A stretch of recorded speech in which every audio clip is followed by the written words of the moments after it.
Hello అండి, నమస్తే. నేను మీ లక్ష్మి. ఈరోజైతే మనం ఇన్స్టెంట్గా దోశ ఎలా చేయాలో చూసేద్దాము. చూడ్డానికి బాగుంటుంది, తినడానికి కూడా సూపర్ ఉంటుందన్నమాట. లేట్ చేయకుండా చూసేద్దాం. ఫస్ట్ అయితే ఉప్మా రవ్వని 1 కప్పు దాకా మిక్సీ జార్లోకి వేసేసుకొని మనం మెత్తడి పౌడర్ లాగా చేసేసుకోవాలన్నమాట. సో మనకి పౌడర్ అయితే రెడీ అయిపోయింది కదా. ఇప్పుడు దీనిని ఒక గిన్నెలోకి వేసేసుకుందాము. తర్వాత దీనిలోనే 2 టేబుల్ స్పూన్లు దాకా బియ్య పిండి వేసేసుకోవాలి. గోధుమ పిండి కూడా 2 టేబుల్ స్పూన్లు దాకా వేసేసుకొని ఒకసారి పిండినంతా స్పూన్తో కానీ గరిటెతో కానీ మిక్స్ చేసేసుకోండి. ఇప్పుడు మనం దీనిలోకి వేడి నూనెని వేసుకోవాలన్నమాట. 2 టేబుల్ స్పూన్ దాకా పడుతుంది.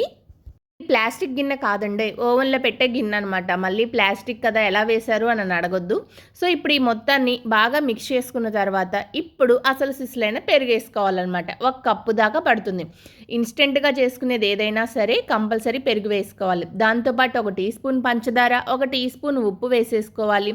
2 కప్పుల కంటే కొద్దిగా తక్కువగా నీళ్లు కూడా పోసేసుకొని ఈ మొత్తాన్ని ఉండలు లేకుండా బాగా మిక్స్ చేసుకోవాలి. సో ఇలా ఉండలు లేకుండా కలుపుకున్న తర్వాత మీకు దోశ బ్యాటర్కి వాటర్ సరిపోయింది అనుకుంటే అలాగే ఉంచేయండి, లేదంటే కొద్దిగా వాటర్ ఎక్కువ వేసేసుకోవచ్చు. ఇప్పుడు 1/4 టీ స్పూన్ బేకింగ్ సోడా కూడా వేసేసుకొని ఒకసారి బాగా మిక్స్ చేసుకోండి. అంతే, మన దోశ బ్యాటర్ రెడీ అయిపోయింది. పక్కనేమీ పెట్టక్కర్లేదన్నమాట.